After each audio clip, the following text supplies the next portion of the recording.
আজকে আমি আপনাদের ইউরিনারি ট্র্যাক্ট ইনফেকশন, বিড়াল এবং ইউরিনারি ট্র্যাক্ট ইনফেকশন সম্পর্কে কিছু বলবো।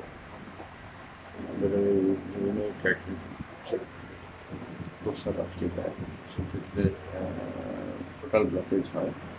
তো আজকে আমরা এরকমই একটা বিড়াল প্রস্রাব আটকে গেছে, সেই সমস্যা নিয়ে এসেছিল। আমরা আপনারা দেখতে পেয়েছি, কিছুক্ষণ আগে আমরা দেখালাম ইউরিনারি ব্লকেজটা আমরা ক্যাথেটারাইজেশনের মাধ্যমে সেটা